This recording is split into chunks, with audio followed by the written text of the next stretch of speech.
हाय, hello, नमस्कार. पुन्हा एकदा सगळ्यांचं माझ्या यूट्यूब चॅनलमध्ये स्वागत आहे. आणि मस्त ऊन पडले, तुम्ही बघू शकता. हे बघा, मस्त ऊन पडले आणि आज सकाळपासून पाऊस वगैरे नाही आहे. तर म्हटलं चला आज जरा फिरूया, जाऊया.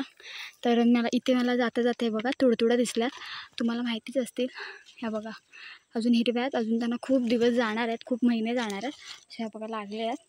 तुम्हाला माहिती असेल तुडतुड्या, परत कण्हेरं वगैरे अशी बरीच प्रकारची जे काही आम्ही खातोच. म्हणजे थोडक्यात ही फळंच आहेत रानात मिळणारी. सो ती आता झालीत तयार. सो मस्तपैकी आता आम्ही आलो आहे हे बघा रानात, आणि तुम्हाला गवत दिसेल हे बघा. आणि ह्या गवताला आता फुलंसुद्धा आली आहे बघा. हे जे दिसतात ना हे तुरे आहेत. आणि जसं तुम्ही बघू शकता आता ऊन थोडं थोडं जशी जशी संध्याकाळ होते तसं तसं तसं ऊन पुढे पुढे पुढे पुढे सरकत जात आहे. तसं तुम्ही बघू शकता, एकदम मस्त वाटतं आहे. आणि तुम्हाला मी आजूबाजूचा पण परिसर दाखवते. म्हणजे हे कातळ आहे आणि कातळाच्या इथे असं सगळं रुजलेलं आहे हे बघा. सगळीकडे एकदम भारी वाटते, सगळीकडे अशी तुरी आली आहेत आणि मस्त ऊन आहे. आणि आपला वरती आहे सूर्य. सो ऊन आहे, आता कसं ऊन ओसरत जाईल हळूहळू पुढे पुढे त्याच्यामुळे. पण तुम्ही बघू शकता सगळं हिरवंगार आहे.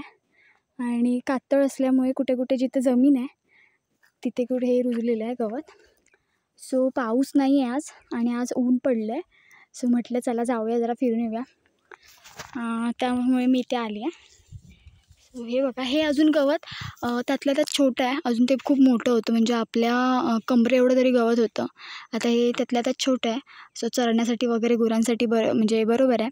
आणि आत्ता पावसाळा वगैरे हळूहळू संपत आला आहे, त्याच्यामुळे हे आता हळूहळू सुकत जाणार. अजून त्याची वाढ व्हायची आहे, पण हळूहळू सुकत जाणार. त्याच्यानंतर मग ते वरडी वगैरे काढतात ते गवतांचं, हेच असतं.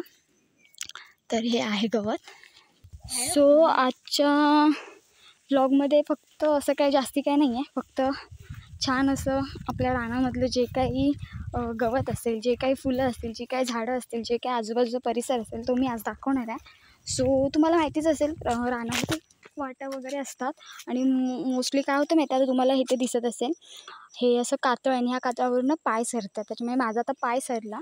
सो आपण जाऊया, मस्त वारा वगैरे पण सुटला आहे हे बघा. सो ह्या अशा मळलेल्या वाट्या आहेत, बघू शकता तुम्ही आजूबाजूला. हे आता पावसाळा आहे म्हणून एवढी तुम्हाला हिरवळ दिसेल, पण मुळात एवढी हिरवळ नसते. पाऊस असतो तेव्हाच असते. आणि बरीचशी फुलांना वगैरे पण बहर वगैरे येतो. तुम्ही ते बघू शकता, इथे आहेत बकाटीची फुलं, यांना बकाटीची फुलं म्हणतात. सो बकाटीची फुलं त्यांना फळं पण येतात. अशी आहे. तुम्ही आजूबाजूला बघू शकता, सगळीकडे झाडं आहेत, सगळीकडे झाडं आहेत, छोटी मोठी अशी सगळीकडे झाडं आहेत. आणि एक गोष्ट म्हणजे काय माहिती आहे का, आता कोकणामध्ये श्रावण नुकताच संपला आहे. आणि श्रावणात जे काही मोर असतात, म्हणजे जे काही लांडोर असतात ते लोक अंडी घालतात. आणि बरोबर श्रावण संपल्यानंतर बरोबर 21 दिवसानंतर ती जी अंडी असतात त्यातून पिल्लं बाहेर पडतात. सो आता कोकणात म्हणजे असं कुठे पण जर तुम्ही रानात वगैरे गेलात ना, तर तुम्हाला तुमच्या मनात पण नसेल की हां आपल्याला अंडी वगैरे दिसतील. तर अंडी वगैरे पण दिसतात. आणि ते अशा ठिकाणी घालतात अंडी जिथे कोण जाऊ नाही शकत, त्या अंड्यांना हात लावू नाही शकत, कोण खाऊ शकत नाही, अशा ठिकाणी ठेवतात. म्हणजे एकदम झुडपात वगैरे घालतात अंडी. सो हा तुम्हाला तर मोराचा आवाजसुद्धा आला असेल, मोर ओरडतात. सो पाऊस नाही आज पडला आहे जास्त, त्याच्यामुळे ते ओरडतात. सो आमच्याकडे असं म्हणतात की मोर ओरडायला लागला म्हणजे पावसाला बोलवतो आहे, कारण की तुम्हाला माहिती आहे मोर नाचतोसुद्धा. आणि तुम्ही बघू शकता बघा, सगळीकडे जंगल आहे आणि आजूबाजूला सगळी झाडं आहेत. सो तुम्ही बघू शकता. आणि आपला सूर्यसुद्धा दिसतो आहे. सो काहीच 1-2 तासामध्ये तो मावळणार आहे. आणि तुम्ही आजूबाजूला बघू शकता, त्याची सगळी किरणं अशी पसरलेली आहेत. आणि मोस्टली ना झाडांवरती पडतात, त्याच्यामुळे एक नंबर वाटतं बघायलासुद्धा. सो हा व्ह्यू बघा किती मस्त वाटतो आहे, सरळ एकदम. सो खूप दिवसानंतर असं दिसते, कारण की काळोखच असतो. 2-3 वाजले तरी असं होतं की म्हणजे पाऊस पडत नाही, पण एकदम जे क्लायमेट असतं ते एकदम असं संध्याकाळ झाल्यासारखं वाटतं. पण आज चांगलं ऊन वगैरे पण पडलं आहे. सो तुम्ही बघू शकता हे बघा. आणि आता लावणी म्हटण्यापेक्षा आपली जी काही भात कापणी आहे, तोंडात लगेच लावणीच येतं. पण आता भात कापणी पण बऱ्यापैकी झाली आहे, त्याच्यामुळे पाऊस एवढा नको आहे. पण खूप जणांची भातंसुद्धा झाली आहेत कोकणात कापायला, जी लवकरची भातं आहेत ती. तर त्याच्यामुळे आपल्याला पाऊस नको आहे. सो बघू आता कसं काय होतं. आमची पण भाची येते आहे. सो आम्ही पण अजून झाली नाही आहे तयार. ह्या महिन्यात किंवा पुढच्या महिन्यामध्ये होईल. ह्या महिन्यात तर काय संपतच आला, त्याच्या पुढच्या महिन्यात होईल. आणि तुम्ही बघू शकता मी आता इथे कातळावरती बसली आहे. हे बघा, हे असं बसून रानामध्ये असं एक वेगळंच फिलिंग असं जे आहे ते म्हणजे आपलं कोकण. आणि दुसरी गोष्ट म्हणजे अशी, जिथे मन शांत होतं, जिथे खूप छान वाटतं, आनंदी मन राहतं, असं रानात असं मस्त वाटतं. आणि आता पाऊस नाही त्याच्यामुळे म्हटलं चला जाऊया. आणि बघू शकता तुम्ही आजूबाजूला सगळीकडे रान आहे. बघा. सो रानात आल्यावर एक वेगळीच वाईब्स येते, म्हणजे आतूनच आपल्याला एकदम भारी वाटतं. आणि आत्ता तर लोकं खूप म्हणजे पावसाळ्यात खूप जण बाहेर जातात फिरायला वगैरे, कारण की क्लायमेटच असं असतं की खूप सारी फुलंसुद्धा येतात. तीसुद्धा बघायला वगैरे लोकं कुठे कुठे लोणावळा वगैरे साईडला जातात, जिथे पठार आहेत, जी मोठमोठी पठार आहेत. याआधी पण तुम्ही माझ्या व्हिडिओ म्हणण्यापेक्षा शॉर्टमध्ये तुम्ही बघितलं असेल, एक अशी जांभळ्या कलरची फुलं आहेत एकदम सपाटावर, अशा म्हणजे जिथे सपाट भाग आहे अशा ठिकाणीच ती जास्तीत जास्त फुलं, आपल्याला ज्यांची नावं पण नसतात माहिती, अशा प्रकारची फुलंसुद्धा येतात. तर माझा एक शॉर्ट आहे, तुम्ही शॉर्टमध्ये पण सुद्धा बघू शकता. तर लोणावळा साईडला बरेच सारे पठार आहेत. सो खूप म्हणजे काही फुलांचं पण एक हे आहे, म्हणजे 2 वर्षानंतर, 3 वर्षानंतर, 7 वर्षानंतर असा एक पिरियड आहे. त्या पिरियडमध्येच ती फुलं येतात. सो ती फुलं बघण्यासाठी तो जो माहोल असतो बघण्यासारखा ज्या फुलांचा, एक नंबर असतो. आणि खूप लोकं जातात. आता हा सीझन आहे त्याच्यामुळे लोकं जातात. सो तुम्हीसुद्धा जा. आणि कोकणात पण खूप सारी अशी फुलं आहेत जी आपल्याला बघायला मिळतात. वेगवेगळ्या प्रकारची फुलं आहेत. आणि जिथे सपाट भाग असेल तिथे तर एकदम वेगवेगळ्या प्रकारची फुलं. आता तुम्ही हे बघू शकता. आता हे पण एक प्रकारचं गवतच आहे, पण त्याला जी आलेली फुलं आहेत तर एकदम ह्याच्यात दिसणार नाही क्लिअर. पण हे बघा, हे जे असे तुरे आहेत ना, सो ही पण एक वेगळ्या प्रकारचीच फुलं आहेत.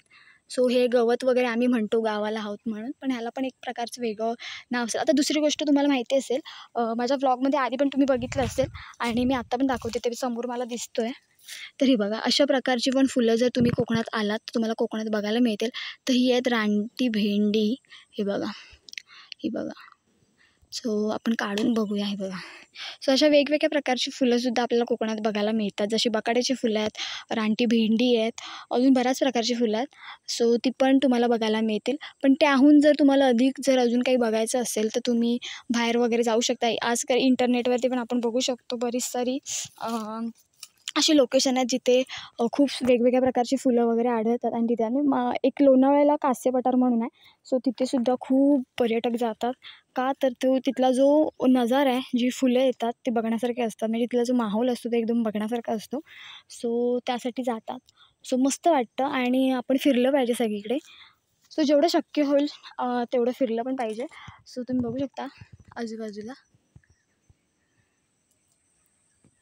सो कोकणात ना जरा जास्त असं घनदाट झालं जंगल वगैरे तर साफसुद्धा करतात, साफसफाईसुद्धा करतात, जेणेकरून वाटा वगैरे चांगल्या राहाव्या, जेणेकरून आपण कधी रानात वगैरे जातो यासाठी. त्यामुळे वाटासुद्धा चांगल्या ठेवाव्या लागतात. नुसतं जमीन असून उपयोगाचं नाही, ती आपण कशी ठेवतो त्याच्यावरती पण आहे. साफसुथरं पण असं ठेवावं लागतं. सो हा आहे आमच्या कोकणातलं जंगल. तुम्ही स्वर्गच म्हणू शकता, कारण की सगळीकडे हिरवळ आहे. सो बघू शकता तुम्ही. आणि हे जे तुम्हाला समोर झाड दिसतंय ना, हे जांभळाचं झाड आहे. सो मेमध्ये वगैरे ह्याला हे येतात, फळं येतात जांभळाची. सो आजच्या व्हिडिओमध्ये मी थोडक्यात तुम्हाला दाखवलं की रानात वगैरे कसं काय असतं. आता दुसरी गोष्ट म्हणजे बघा, सो आता मला जाता जाता इथे दिसलं आहे, तर तुम्हाला इथे ना असं खड्डा खणल्यासारखं दिसेल. तर तुम्हाला इथे मूळसुद्धा दिसेल. हे बघा, हे मूळ पण आहे. सो असे रानामध्ये ना वेगवेगळ्या प्रकारचे प्राणीसुद्धा आहेत. आता तुम्हाला थोडक्यात सांगायचं झालं तर शालजीव वगैरे आहे. तो शालजीव मुळं वगैरे खाते झाडांची, तर ती अशी वगैरे पोखरून मुळं वगैरे खाते. सो अशा जी काही रानामध्ये जी झाडं आहेत त्यांची जी मुळं असतात ती जास्तीत जास्त खाते. तर आता मी ते जाता जाता मला दिसलं तर बघा, माती वगैरे पण काढली आहे त्याने. सो रानामध्ये उंदीरसुद्धा असतात, ते पण असंच पोखरण्याची कामं वगैरे करतात. पण इथे बघा, इथे मुळं वगैरे पण खाल्लेलं आहे. बघा, इथे थोडंसं खाल्लेलं दिसेल तुम्हाला. तर बघा, असे पोखरतात. हे तर छोटे खड्डे, त्यापेक्षा मोठे मोठे खड्डे असतात, जिथे खड्डे असे खणून ते आतलं खाल्ले जातं. सो शालजीव जी असते ना, ती जास्तीत जास्त अशी कंदमुळं वगैरे जी मातीत असतात ती खाते. आणि जी झाडांची जी मुळं असतात तीसुद्धा खाते उकरून. सो व्हिडिओ आवडला तर नक्की लाईक करा, शेअर करा आणि तुम्ही जास्तीत जास्त अजून फिरू शकता. तुमच्या आजूबाजूला कुठेही जाऊ शकता, असं काही नाही आहे. आणि आता पावसाळा हळूहळू संपत आला आहे, हा सीझन हळूहळू संपत आला आहे. सो तुम्ही फिरू वगैरे शकता, अजून थोडा पाऊस आहे त्यात. सो व्हिडिओ आवडला तर नक्की लाईक करा, शेअर करा. असंच व्हिडिओ घेऊन आपण पुन्हा भेटणार आहोत. तोपर्यंत तुम्हाला जाता जाता जो मगाचा व्ह्यू आहे तो तुम्हाला दाखवते. हा बघा. सो जाता जाता हा व्ह्यू बघा. आणि जर ब्लॉग आवडला तर नक्की लाईक करा, शेअर करा. असंच ब्लॉग घेऊन आपण पुन्हा भेटणार आहोत. तोपर्यंत बाय.